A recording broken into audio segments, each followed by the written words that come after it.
assemblée mu war a falu xanaa boobu amaguta Macky Sall problème fan la waxee Macky Sall troisième mandat xanaa kon daa dem ba ci biir assemblée ba mu téléphoné Macky Sall ne ko mënoo am troisième mandat Macky Sall si def liggéey joxuma ndaw si benn faveur ci kaw Khalifa Sall parce que ndaw si man fi ma ko jëkkee condamné rek mooy bi mu amee droit ak sañ-sañu dugg ci biir oto li mu gom comme bu ne Barthélémy Ngom kon moom lu mu wax kay ci ñàkk ànd ak sagom rek moom waroon na caa ñoo ngi lay ñaan nga abonné ci chaîne bii di Buzz 221 HD chaîne YouTube bi xew ci jamono bi leen di jox xibaar yu wér te wóor ca tàng-tàng ba abonnez-vous pour ngeen di mën di jot suñuy vidéo di nuyu suñu gan ñi nga xam ne ñooñu dikkal si kër gi tey ngir soxlawoo ku leen jàngatal lenn ci actualité yi nga xam ne mooy actualité politique yi xaw Sénégal di nuyu Buzz TV di nuyu itam waa 221 info 221 HD di nuyu itam waa Buzz 221 HD ñu ngi leen di siyaar mboolem mbokk internet yi nga xam ne ñu ngi ñuy teewlu actualité Sénégal bi nag ku ne mën na ko tënk daanaka ci 4 points ci situation yi ñu toll nii benn bi sax xaw naa laale ak li ñuy wax politique lépp sax politique la mën nañ ne li si gisu mooy génn ak Mimi Touré ci Benno Bokk Yaakaar ak démission ci APR ak maanaam discours bi mu def ne dafa am problème ak Macky Sall problème bi am moom nee na mooy troisième mandat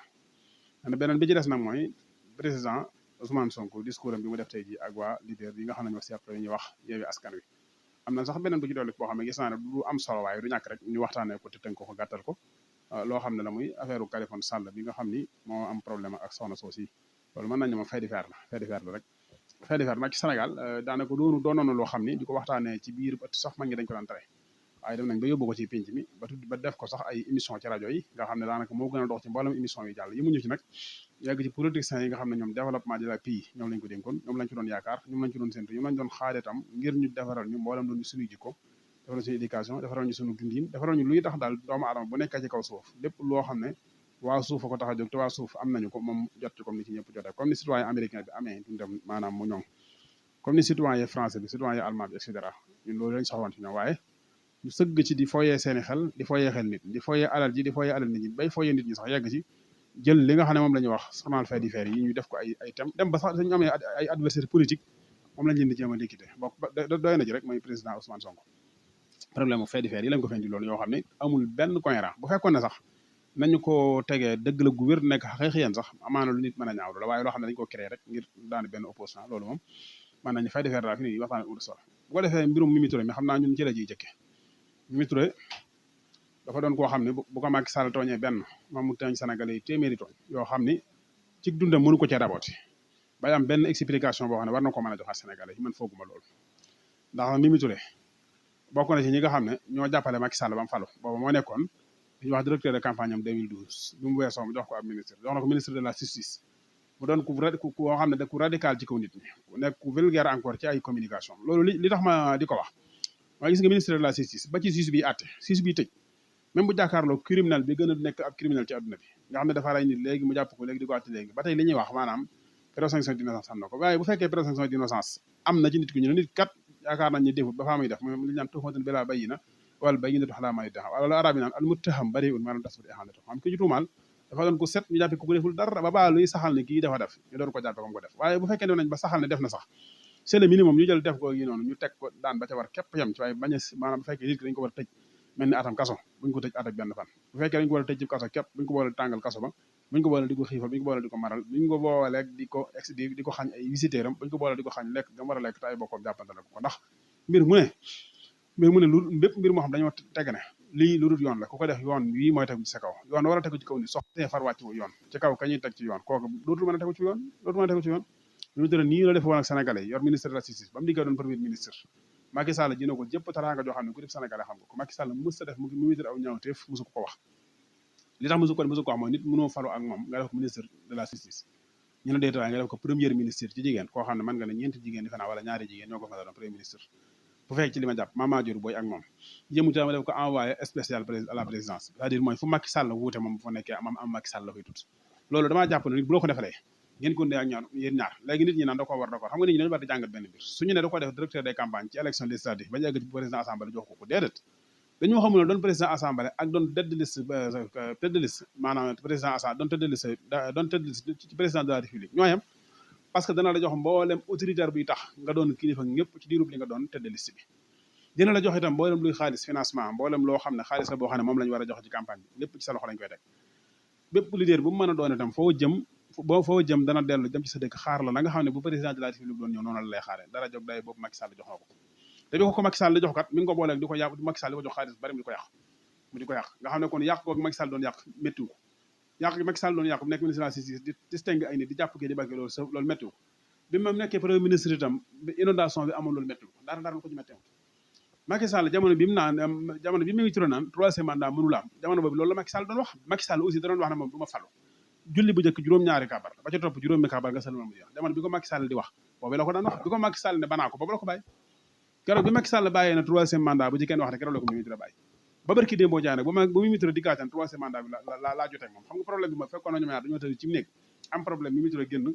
daal di ñu wax ne nangam laa jotee moom mën nañ koo comprendre d'accord waaye Mimi Touré ak Macky Sall moom jërutul mu dikkaan li lañ jote ñun ñëpp xam nañ li mu jote aajowut mënu koy wax xam nañ li mu jote c'est-à-dire moom kay moo bëgg ndax moo fay am xelam di ndax bopp mu naan lii laa jotee moom ñun li mu jotee moom mooy da koy def directeur des campagnes législatives yàlla miy dogal ñu continuer ne ci directeur des campagnes législatives yàlla miy dogal ñu dem ci seen élection législative gagné wuñu bi ñu ñàkkee gagné nag problème bi ñu njëkk indil Sénégal mooy moom Mimi Touré mooy moo jëkk confisquer élection yi sàcc suñuy résultat taxaw daal di wax ne am nañ 80 nangam député am nañ nangam député gagné nañ 39 wala 40 wala gagné nañ 30 communes xam nga loolu moo dul dëgg moo dul yoon waaw te loolee lan lañ jox ci loi bi mooy kenn amul droit joxe résultat lu dul commission nationale de recensement des votes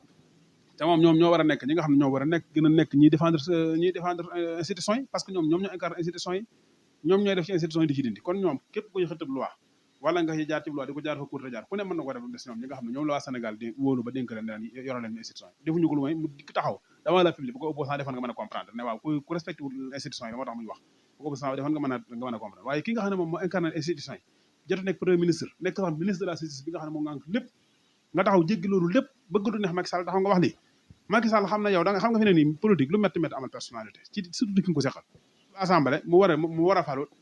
xanaa boobu amagutal Macky Sall problème fan la waxee Macky Sall troisième mandat xanaa kon daa dem ba ci biir assemblée ba mu téléphoné Macky Sall ne ko mënoo am troisième mandat Macky Sall ne ko loolu kon génnal du ma la fal kon noonu la demee daal kon noonu lay war a demee ci yoon bu dee problème boobu la ñu am kon ca assemblée ba la toog téléphoné Macky Sall ne ko troisième mandat mënoo am Macky Sall ne kon fal na Amadou Mame Diop noonu la war a demee ni mu demee nii la dafa jiite liste bi ñi dañ ci war a fal président assemblée nationale faluñu ko mu mer daal di gedd dem yoonam léegi nag meru Mimi Touré parce que Macky Sall da koy def nang man loolu moom moo yem ci man Macky Sall mu mer ak mu bég Mimi Touré nga bég ak mu mer ñoom bu ñu amee seeni problème yu ñuy rek nañu ko réglé génne ci Sénégal ak Sénégal ñun Sénégal problème bi ñu amee problème développement problème avancement problème émergence problème dox jëm ci kanam problème transparence gouvernement bonne gouvernance et cetera ak justice bi jaar ci yoon lii lañ soxla te xaaruñu ci Mimi Touré ndax bu fekkoon lu ko ñor lu bëgg la ministre de la justice ci situation yi ak système bi amul képp ku bëgg Sénégal ku ñuy fal nga di ko accepté amul parce que amul ku mën a jël justice Sénégal bii nii teg ko ci yoon mënul ne ci système bii parce que ci système bi système colon la boo xam ne dañ fay teg si ngir maanaam lépp loo xam ne lu juyoo ak intérêt français la fii si daal dañuy def seen tànk lu juyoo ak intérêt homme d'affaires yi lu juyoo ak intérêt femme d'affaires et cetera si bi teg ci tànkam ay si yu néew ñoo doon ñoo xam ne ñoo atti dëgg ko jubal te ku mu ci ñoom ko xam nañ la ci xam nañ la ci atti dëgg ak jubal dëgg dañ lay dimbali ci yenn grand instance yi ak instance décision yi ak maanaam procès yu mag yi et cetera yëpp dañ la koy mooy dañ la koy dawale kon doon ministre de la justice képp ci ak ndëngte la bokk ak ñàkk jëm fenn Mimi Touré man de dama koy xelal di ko xalaat tamit bu ma nee négocier ak Macky Sall continuer waaye amul mel na borom xel mu rafet moo xam ne wuti naag Macky Sall xalaat di ànd ak Mimi Touré tey ci dem di ko défendre dégg naa sax leen ci waa Pastef di wax naan waaw léegi waaw nañu ànd ak Mimi Touré nañu ko défendre parce que Mimi Touré loolu koy défendre yàggul matul 3 mois nee na Ousmane Sonko na wuy ji dossier bi Adji Sarr bi te yéen patriote yëpp yéen a taxaw ne maanaam dossier Adji Sarr bi du dossier tey jii Mimi Touré ma ko waxoon 2 mois ci ginnaaw ngeen dikk ba ko reconnaître xanaa kon yéen ku ànd ak Macky Sall baaxut ku ànd ak moom ba mu neex la nga xëy ba ku ànd ak yéen baax na ku àndut ak Macky Sall tey jii même ku àndut ak yéen it baax na loolu du xalaat Mimi Touré ku ne xam na ne Macky Sall pire et dur la dafa mag ay problème personnel mooy daa bëgg nekk président assemblée Macky Sall bañ parce que Macky Sall gis na ni maanaam am na ku ko gën a arrangé man Macky Sall bi muy jël Idrissa Seck di ko jëndee Mimi Touré dafa defa wane Idrissa Seck mën na koo resal Thiès resal ko wetu Mbour gi aussi ba muy jël Issa Sall defa ne mën naa jël lenn ci waa pire moo tax gis naa Idrissa Seck da ko jox ay propos da ngay dàq Amadou Ba da ngay dàq Aly Ngouille Ndiaye da ngay dàq Mimi Touré jël sama nangam ak nangam mu jàppoon ne maanaam Idrissa Seck la mu amoon ci élection présidentielle yi nga xam ne seede minimum am na 26% bu ko booleeg li mu am troisième mandat bi day naan troisième mandat bi ni mu bëgg lay amee bi Idrissa Seck dikkee yóbbu inda la mu ci doon calculer carte amu ko mu seet ñam dàqoon nga xam ne ñii am na tuuti luñ ko mën a jariñ ci potentiel politiquement mu daal di récupéré waat Mimi Touré mi mu xool xam ne kii ba tey li mu bëgg mënu ko jariñ parce que amul fenn base politique wala di koy dàq rek mu def kon Mimi Touré na comprendre boppam comprendre Macky Sall comprendre Sénégal yi xam ne moom buy ànd li ko Macky Sall mënal kenn mënalu ko li ko Macky Sall mënal mooy di ànd ak moom di ko def mu nekk ay directeur des campagnes te amul mbooloo amul base politique Macky Sall loolu du ko def politique sax jëkki daawuñu ko def Abdoulaye Wade mosu ko def Abdou Diouf du ko def moom mel na ma loo ko Macky Sall defal aussi itam di ko Macky Sall defal mooy def ko premier ministre te amul base politique li ko Macky Sall defal def ko directeur des campagnes présidentielles 2012 te amul base politique li ko Macky Sall defal def ko li ñuy wax ministre de la justice amul base politique jox ko envoyé spécial à la présidence amul base politique moom damaa bëgg ngeen xam ne Macky Sall bu fekkoon ne daa wàcc kanam Mimi Touré wàcc na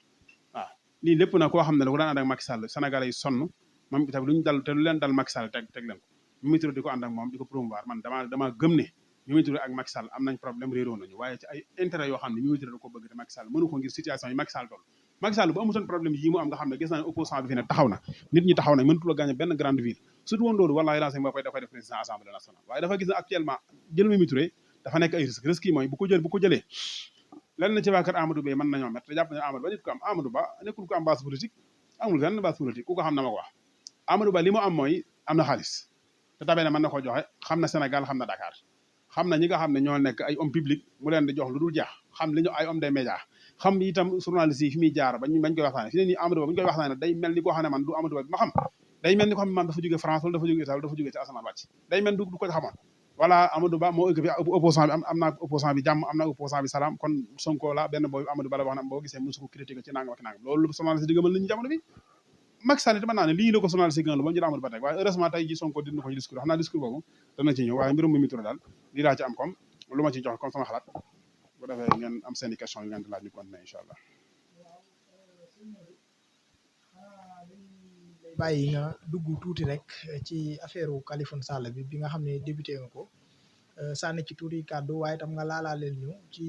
lu jëm ci troisième candidature parce que gis ngeen président fan yee jàll génn na def benn déclaration ñu bëri doon nañ ko xaar ci mu wax ni du ma bokkaat ci élection yu 2024 yi ndax moom moo ko digge woon ni bu législatif yi jàllee dana génn wax ci lu jëm ci affaire du troisième mandat gis nañ génnam bi waxul lu ci jëm bëgg nañ tam nga indaaleel ñu jàngat ci mbir moomu ndax jàppoon ni dafa bëgg a def la nga xam ne moom moo di troisième candidature. maanaam bu dee mbirum Khaliphone Sall bi moom ñun Sénégal ñoo nekk ay nit ñoo xam ne ba tey rek dama ciy wax laay waxaat ñun ñoo wayut ñoo amut xel ñoo amut ay bopp yu def dara parce que jëmmi Khaliphone Sall moo doon a nekk débat public ci Sénégal parce que amul moom lan du ma ko waxee noonu sax mel ne man damaa tekki dara waaye man daal xam naa ne wax dëgg yàlla Khaliphone moom bu fekkee gën naa tekki kenn dara man dongul gën a tekki dara bu fekkee ne gën naa doon dara kenn ci réew man dong la ci gën a doon bu fekkee mas naa gën a liggéeyal yàlla kenn man la gën a mas a liggéeyal yàlla bu dee mas naa xëyal ci Sénégal lenn man mii dong la mas a xëyal Sénégal du ma ko mas a xëyal kon kooku Sénégal waruñu woon a sax di asarne wu di jël seen i temps di publier di ko publier di ko waxtaanee ci ay plateau télévisé di ko def ci ay rajo di ko def ci ay site internet ba ñëpp mel ni man rek li arab bi xam ne kullu ahlil xasri xomrun waanaa minhum fàttali ki tafasidal juma arab bi daan nit ñi ñëpp ay dof lañ daan ne man sax ci dof yi laa bokk waaye mbirum Khaliphone Sall ñun fexe nañ ba jël mbirum Khaliphone Sall teg ko fii mu nekk nii te Khaliphone Sall mooy kan Khaliphone Sall mooy kan léegi nag problème bi mu am ak ndaw si man bëgg naa ci joxe sama xalaat gis nga Sénégal lan ngeen bëgg a def te mënu leen a fexe ba def ko mënu leen a fexe ba daganal xale bu jigéen boo xam day dox 3 heures du matin wala 2 heures du matin mënu leen a fexe ba daganal wala ngeen yoonal li ñuy wax mannequinat ci ak col ak nu mën a demee ak ci doxin amul kenn ku mu balaa parce que heure boobu sax heure de crime la mu ànd ak Khaliphone Sall nee na dafa reerandoo moom loolu la wax dafa reerandoo Khaliphone Sall dafa Khaliphone Sall léegi nag nañ def enquête bi ñuy def mooy ndax Khaliphone Sall dafa waxanteeg ndaw si lu ndaw si di fu tax mu xeex ak moom waaw parce que comme yóbbu na ko nee na mu reerandoo moom wax nañ lijjanti loolu nañu def enquête maanaam bu nit ñi mel ne man buñu gis ne kii kuy saaga Sonko lu ku ànd ak Sonko lu kuy jàppale Macky Sall rek jël mbiri rek bëgg koo wane ne maanaam Khaliphone Sall da doon sonal Sonko kon wax naa wax naa yàlla nattul na ko tey déedéet nit ñi lu am da nga ciy jàngat sama xel jox la ci benn misaal yonent bi sallallahu alayhi wasallam bi mu demee bi Hiraq la wooye Abu Sufyan di ko laaj ne ko ndax mas ngeen a guerre ak moom bu ngeen doon guerre ko gagné dafa wax buñu guerre alxarbu sijaal tey mooy gagné boo la gënu gagné mu ne ko gañaay di ngeen koy gagné yàlla boromam moo ko koy nattoo ngir moo xam ne maam gañaay toujours yàlla rek moo ko def c'est-à-dire mooy il faut ñu comprendre xam ne problème Khaliphone Sall bi yi nga xam ne moo jàll man du ma ko jàngate ni ko ñu bari jàngate jàpp ne Khaliphone Sall benn saay-saay la boo xam daa jàppal as ndaw saay-saay ñun ñëpp wala ñu bari ci ñun am nañu ay sœurs yu nekk suñu biir kër dégg nga 20 heures ci guddi képp ñu muñ boo den ci bitik banaa dañuy jënd meew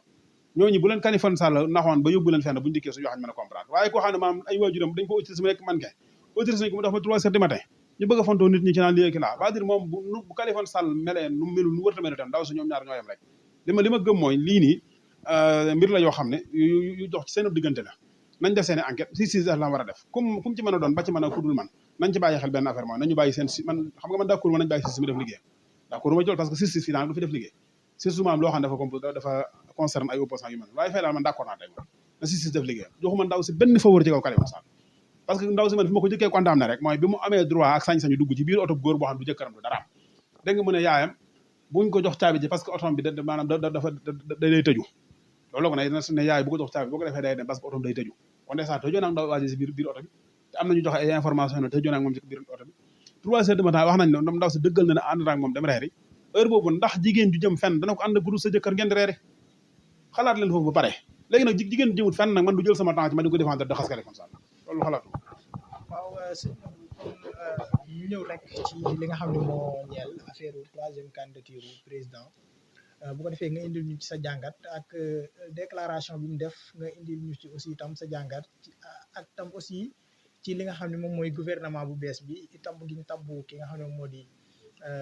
ni ñu koy waxatee premier ministre bi Amadou Ba yooyu yëpp tam aussi bëgg nañ nga indil ñu ci sa jàngat. waaw xam naa discours bi nga xam ne président Macky Sall doon na ko def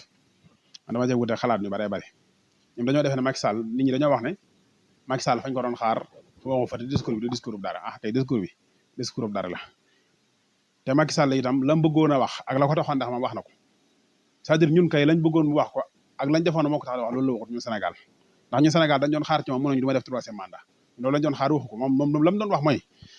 ne maa def naa fi ay milliards def naa fi ay tëdd loolu taxu koy wax moom la ko taxoon wax mooy problème bi mu seetaan ci assemblée bi ak la mu defoon na lay demee xam nga Macky Sall assemblée bi dafa ñëw mu am 82 mu ne léegi benn député lay soxla ngir am majorité defee na ne bi député bu ko amee ngir am majorité bu demee assemblée na muy demee nen rek la mooy ki dee toog ci banc yee kee toog ci banc yee ñu ne léegi wate leen loi yi ku ànd ci loi bi yëkkati sa loxo ñu ànd loi bi yëkkati sa loxo loi bi yëkkati mu ne 82 loi bi yëkkati mu ne 83 ñu def loi 83 gañe nag noonu la jàppoon ni lay demee moo tax mu jàpp am na majorité keroog bi mu demee ba ca assemblée bi mënut a maîtriser Mimi Touré perte na ko ñeneen ñi ci biir na ci biiram mbir mi xamuñ maanaam dañ ko war duñ ko war ñuy sécuriser seen i mbir di jox ay enveloppe far ci biir ci enveloppe yi ñuy jox ak di ko kaste ak di jël casque di ko def noo xam ne casque boo gis doo mën a gis na ci biir ndax nañ ko liggéeyee opposition bi daal di révolté tooguñ di leen seetaan combattre ak ñoom mu xam ne lii nii moo gën a ndaw ci liggéey assemblée fexe ba seet ñun assemblée ku ñu jiite loolu du dara di loolu mës ta indi coow ci Sénégal te vote ay budget ak vote ay loi bi seet moo indi coow fi ngeen gis ko te mu wóor ko ne vote ay loi ci lañ jëm vote ay budget ci lañ jëm moo xam ne lii nii buñ ci wéyee di dem maanaam gannaaw ba fa la président assemblée képp moo jafe kon kenn waxut maanaam li ñuy wax vote ay budget mu wóor ko ne budget yi di ñëw dana jafe moo tax ci biir waxam dégg ngeen ko mu ne député yi la fa xew ñaawlu naa ko lool tey maa ngi ñaan ñu bokk toog di waxtaan tey lijjanti mbir yi ndax moo gën am na ci sax man en tant que président loo xam ne loi moom ko may muy dox ci jëm ci wàllu tànk jàmm man dinaa ko dox du wax na loolu léegi li tax mu wax loolu mooy dafa bëgg maanaam discours dafa bëgg maanaam doole jëm daan jaay ak kattan bi mu daan doxee dañ naan vote sans débat xam ne mënutoo ne parce que maanaam nit ba nga ko daan jaay doole da nga ko ëppale waaye tey jii bu ngeen ñëmoon doole wala mu ëppale doole tey jii nan nga mën a def lu négocier rek ngay def pour mën a am li nga bëgg te moom moo yore ay ministre ma war a yebal ay ministre am ci assemblée ñu wote leen ay loi ñu woteel leen ay budget ñu mën a dem seen budget de fonctionnement ñu mën a dem liggéey te xam ne ñi ñoo ko war a vote te ñu ko war a vote ñu taxaw nañ tàmm ci maanaam mbir yi moom vote ko nu mu la nee xam jàll du mën a ne te budget bu ñu la woteel danañ ci topp di ko te budget bu ñu la woteel daañu ci topp di ko contrôler di xool foo ko def dërëm bu ne fu mu dugg dërëm bu ne foo ndax fa nga ko doon dugal ko fi yëpp nee na ci mu xelam moo xam ne lii du yomb moo tax mu def discours boobu yi waaye milliards yi mu doon wax na def naa ko barab sàngam ak nangam ak nangam yooyu yëpp dara intéressé ko ci da ko ci intéressé mooy nee na fii ak ñetti weer loolu la wax war naa am ay vote de budget te buñu ca àggee warta mën a tëddee nii warta mën a demee nii moom président Macky Sall loolu la wax léegi nag la ko tax a wax loolu yi mooy xam na ne assemblée bii dana wuute ak yow te loolu président Sonko waxoon na ko te bu yàggoon nee na ko dana saf sàpp te du jeex waxoon na ko nee na ko dana saf sàpp te du jeex te li ngeen jàpp mooy da ngeen daan dikk di vote ay vote sans débat dootul am te Macky Sall xam na ko ndax wax naa fii léegi na la vote maanaam fal président assemblée nationale est-ce que mas naa nekk problème ci assemblée bi mësula nekk c'est parce que mësula nekk nag tey jii bu ko bëggee nekk kon la ca kanam raw li bët la ca kanam mëtu la wax la ca kanam mooy war nañoo def vote des budgets war nañoo def vote des budgets war nañoo def vote des budgets war nañoo def vote ay loi te ñii dañ leen proposé ay loi yoo xam ne duñ ko mën a bañ ndax ragal population bi bu ñu leen indee ne loi criminalisé góor jigéen ban député APR moo koy bañ ku ko ci ñëm voté sa kër ngay toog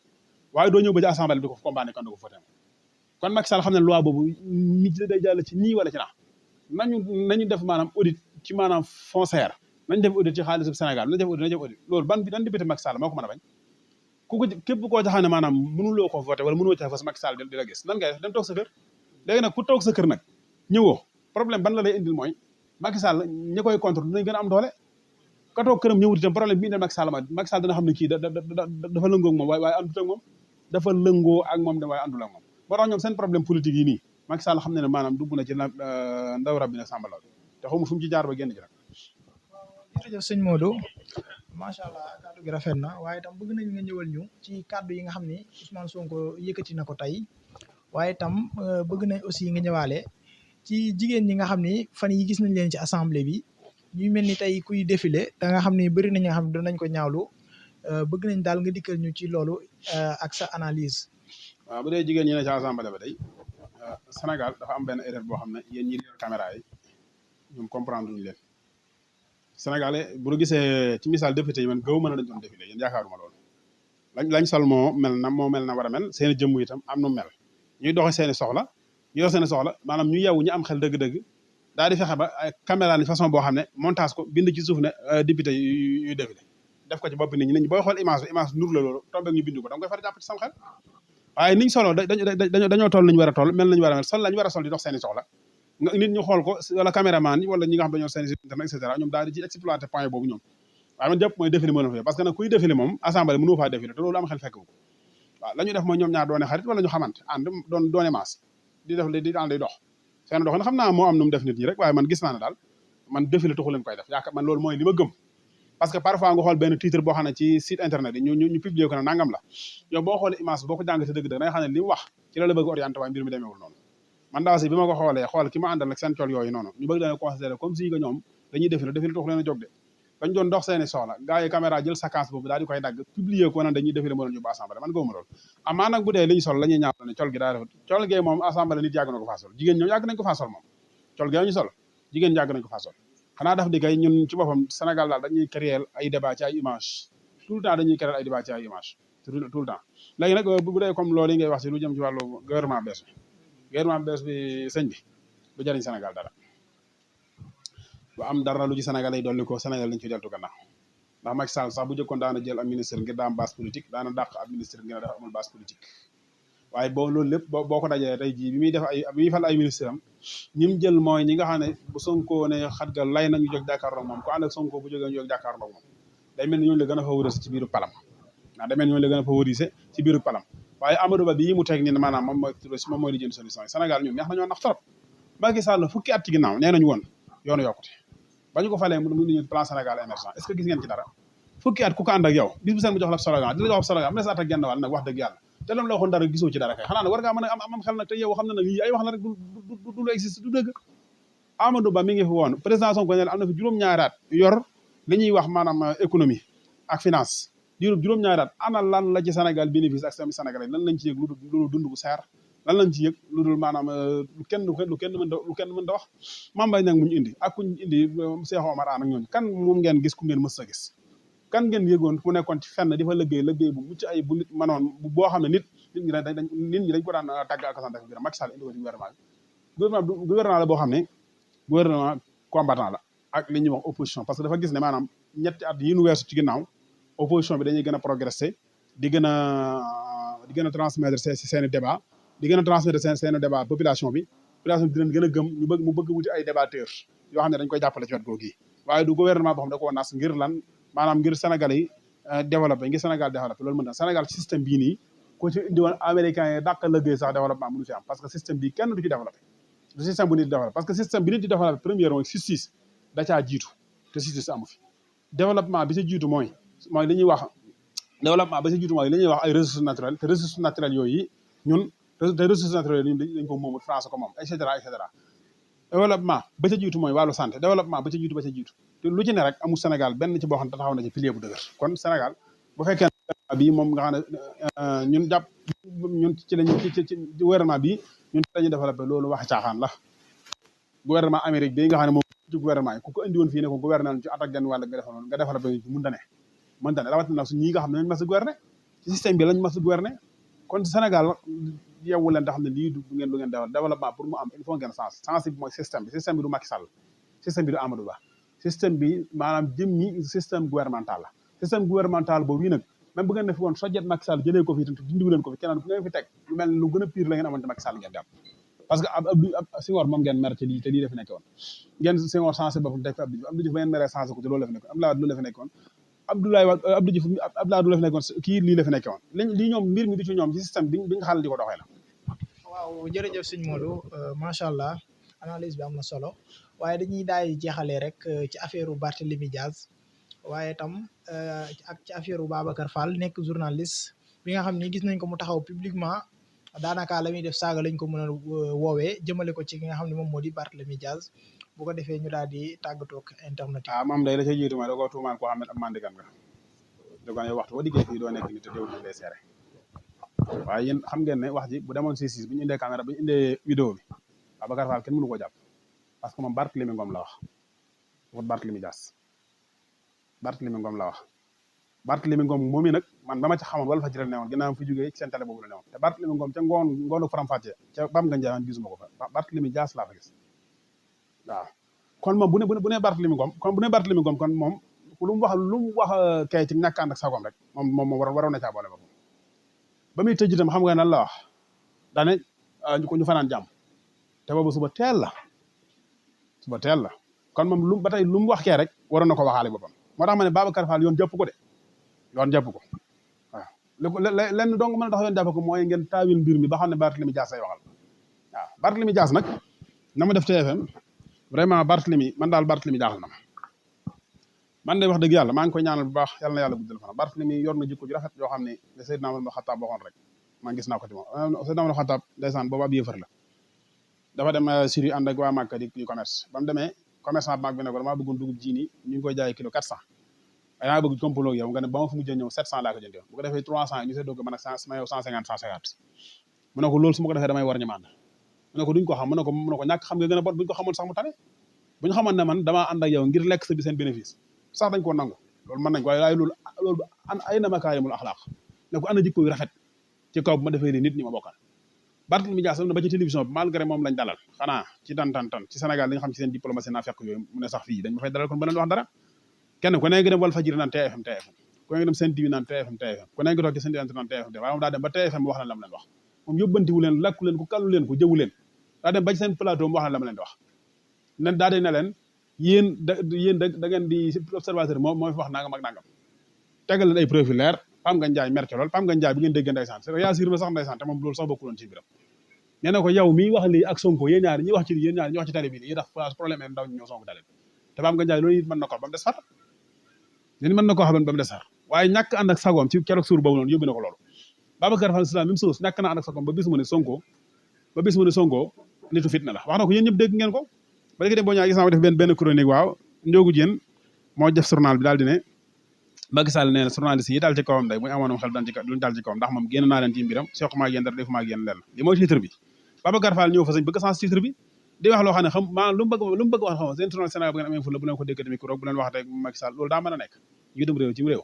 bu doon saaga waay réew mi itam koy wax da nga wax ci moom loolu mënut a nekk parce que moom réew maa dëkk te mooy doxal réew moo yor lay doxal réew wala ba yor réew ma day ndax fi ne lu fi yàqu moom nga koy jiñ lu fi baax te moom ngeen koy baax loolu daa mën a ne moo tax wax ba wax jeex de wax lu am xel nangu daa am solo te baax Barthélémy li mu def noonu man de maa ngi koy encouragé bu ko politiciens yëpp defee TFM maanaam waxuma la dara waaye mën naa xëy di jabuli sa jant sa waaye lu wax nit yi du dëgg waaye bu ñuy maslaa ak ñoom di négocier ak ñoom di laamiso ak ñoom te ñoom maslaa wu ñëw kenn négocier kenn laamiso wu ñëw kenn luñ bëgg a wax nit ñi wax ko kuñ bëgg tuumaal kuñ bëgg taxal noo même jaar ci Aline Badara wax ko lu Aline Badara Ndaw wax ko lu leen neex te ne kenn du ko wax jaar ci Ousmane Sonko wax ko lu leen neex te ne kenn du ko wax Sénégal yi am nañ fulla ak fayda ñoom am nañ fulla ak fayda matuñ sax 300 personnes te ñun ay millions lañ luñ wax lu dul noonu nañ taxaw jàkkaarloo ñoom en face dana liiru dëgg nanga maki nag da ngeen di jàppale Macky Sall ci lu dul dëgg da ngeen di suul ak dëgg di feeñal ay kàcc commencé ba'dul haqq ila dalal fa annaa tusrafuun